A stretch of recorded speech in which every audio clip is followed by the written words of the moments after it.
السلام علیکم ناظرین، آپ دیکھ رہے ہیں اے بی نیوز اور میں ہوں آپ کا میزبان حیدر اسلان۔ اب تک کی 3 اہم خبروں سے آغاز کرتے ہیں۔ سب سے پہلے ہم بات کریں گے پاکستان اور افغانستان کے درمیان دوبارہ مذاکرات شروع ہو گئے۔ اس کے بعد ہم بات کریں گے چائنا اور امریکہ کے درمیان ایک اہم پیش رفت جس میں صدر شی جن پنگ اور صدر ڈونلڈ ٹرمپ کی اہم ملاقات ہوئی، اور آخر میں ہم بات کریں گے علیمہ خان کے شناختی کارڈ اور پاسپورٹ بلاک ہونے کی۔ پاکستان اور افغان طالبان کے درمیان مذاکرات کا عمل دوبارہ بحال۔ ترکی کی درخواست سے پاکستان نے امن کو ایک اور موقع دینے کا فیصلہ کر لیا۔ پاکستان کا واضح موقف، افغان اپنی زمین دہشت گردوں کے استعمال سے روکے۔ پاکستان اور افغانستان کے درمیان بڑھتی ہوئی کشیدگی کے باوجود اسلام آباد نے ترکی کی درخواست پر طالبان حکومت سے مذاکرات دوبارہ شروع کرنے پر آمادگی ظاہر کر دی ہے۔ یہ فیصلہ ایسے وقت میں کیا گیا ہے جب دونوں ممالک کے درمیان سرحدی جھڑپیں، الزامات اور سخت بیانات نے صورتحال کو مزید نازک بنا دیا ہے۔ سیکورٹی ذرائع کے مطابق پاکستانی وفد جو اس وقت ترکی کے شہر استنبول میں موجود ہیں، جہاں گزشتہ دنوں مذاکرات کا دوسرا مرحلہ ختم ہوا تھا، اب اپنی قیام کی مدت بڑھائے گا تاکہ بات چیت دوبارہ شروع کی جا سکے۔ ایک سیکورٹی عہدیدار نے بتایا ہے کہ پاکستان نے یہ فیصلہ امن کو ایک اور موقع دینے کے لیے کیا ہے، لیکن یہ مذاکرات صرف ایک بنیادی شرط پر جاری رہیں گے کہ افغانستان اپنے سرزمین سے دہشت گردوں کے خلاف واضح، قابل تصدیق اور مؤثر کارروائی کرے۔ پاکستانی وفد نے ترکی میں ہونے والی بات چیت کے دوران یہ موقف بھی دہرایا کہ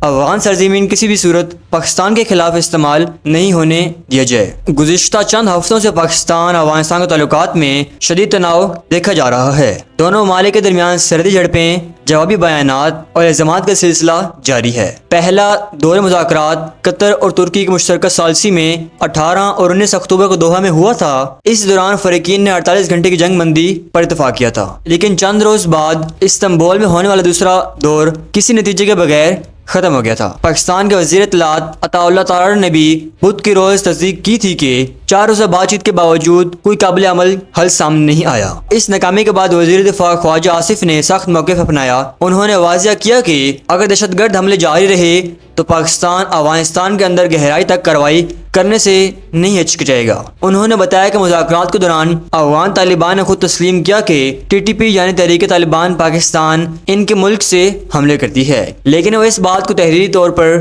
ماننے پر تیار نہیں تھے۔ خواجہ آصف نے یہ بھی کہا کہ پاکستان نے کبھی بھی ٹی ٹی پی کو مذاکرات کا حصہ بنانے کی پیشکش قبول نہیں کی اور نہ ہی آئندہ کرے گا۔ ان کا کہنا تھا کہ افغان وفد مسلسل کابل سے رابطے میں تھا، جہاں سے انہیں ایسے اشارے مل رہے تھے جن سے ظاہر ہوتا ہے کہ بھارت اس تمام عمل کو متاثر کرنے کی کوشش کر رہا ہے۔ عربی چینل العربیہ کو دیے گئے انٹرویو میں وزیر دفاع خواجہ آصف نے کہا کہ ان کے پاس ایسے ثبوت موجود ہیں جو ظاہر کرتے ہیں کہ بھارت طالبان مذاکرات پر اثر انداز ہونے کی کوشش کر رہا ہے۔ ان کے مطابق بھارت دراصل افغانستان کی سرزمین سے پاکستان کے خلاف ایک کم شدت کی جنگ لڑ رہا ہے تاکہ مئی میں ہونے والے تنازعات کا بدلہ لیا جا سکے، جہاں بھارت کو شکست کا سامنا کرنا پڑا تھا۔ ترکی میں ہونے والے مذاکرات کا بنیادی مقصد ایک ایسا نظام یا میکانزم بنانا تھا جس سے افغان طالبان کی جانب سے دہشت گرد گروہوں کے خلاف کارروائی کی نگرانی کی جا سکے۔ اس ایجنڈے میں شامل نکات میں تھے افغان سرزمین پر موجود ٹی ٹی پی کی کیمپس ختم کرنا، دہشت گردوں کے اہم رہنماؤں کی گرفتاری یا ملک بدری، کارروائی کے لیے واضح ٹائم لائنز اور عملی اقدامات طے کرنا، سرحد پر رابطہ نظام اور انٹیلیجنس شیئرنگ کو مضبوط بنانا، مالی معاونت پر نظر رکھنے کے لیے شفاف نظام بنانا، اور اگر ممکن ہو تو ترکی اور قطر کی مشترکہ نگرانی میں ایک تیسری غیر جانبدار کمیٹی بنانا جو تمام اقدامات کی تصدیق کرے۔ پاکستان کا موقف یہ ہے کہ افغان حکومت کو ان وعدوں پر عمل درآمد یقینی بنانا ہوگا تاکہ خطے میں امن و استحکام لایا جا سکے۔ ذرائع کے مطابق پاکستانی وفد اب استنبول میں ہی قیام بڑھا رہا ہے تاکہ مذاکرات کا ایک اور مرحلہ شروع ہو سکے۔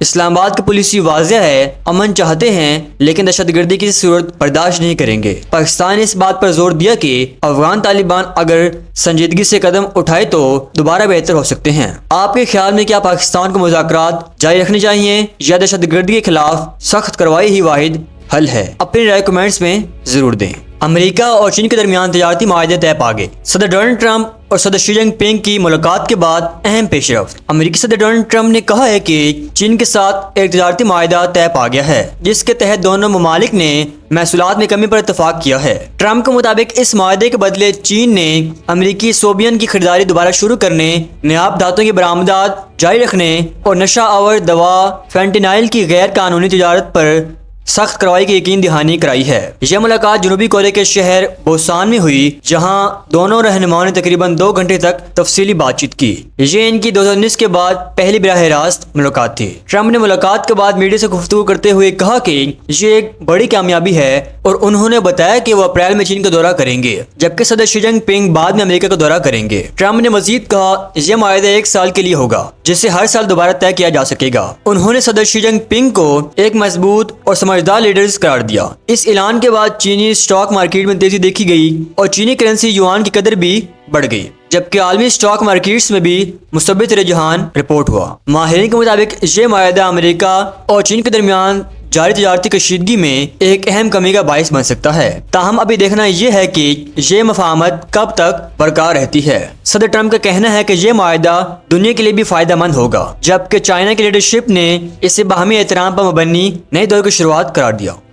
اب بڑھتے ہیں علیمہ خان کی آج کی خبر کی طرف۔ علیمہ خان کی عدالت سے مسلسل غیر حاضری، انسداد دہشت گردی عدالت نے دوبارہ وارنٹ گرفتاری جاری کر دیے۔ انسداد دہشت گردی عدالت راولپنڈی میں پی ٹی آئی کی رہنما اور بانی چیئرمین عمران خان کی ہمشیرہ علیمہ خان کے خلاف 26 نومبر کو احتجاج کیس کی سماعت ہوئی۔ عدالت میں علیمہ خان کی مسلسل غیر حاضری پر جج امجد علی شاہ نے ان کے بلا ضمانت وارنٹ گرفتاری دوبارہ جاری کر دیے ہیں۔ پولیس نے عدالت کو بتایا کہ وارنٹ کی تعمیل کے باوجود علیمہ خان عدالت میں پیش نہیں ہوئی۔ عدالت میں جمع کرائی گئی رپورٹ کے مطابق علیمہ خان کا قومی شناختی کارڈ اور پاسپورٹ ڈیجیٹلی بلاک کر دیا گیا ہے، تاہم ان کے بینک اکاؤنٹس منجمد کرنے کی رپورٹ عدالت میں پیش نہیں کی گئی۔ اس پر عدالت نے اسٹیٹ بینک حکام سے دوبارہ رپورٹ طلب کر لی۔ عدالت نے مزید حکم دیا کہ پولیس علیمہ خان اور ان کے گاڑیوں کے سپرداری ضمانت دینے والے 4 ضامنوں کی منقولہ جائیداد تلاش کر کے ضبط کریں۔ سماعت کے دوران گاڑی کی سپرداری دینے والے ایک ضامن عارف خان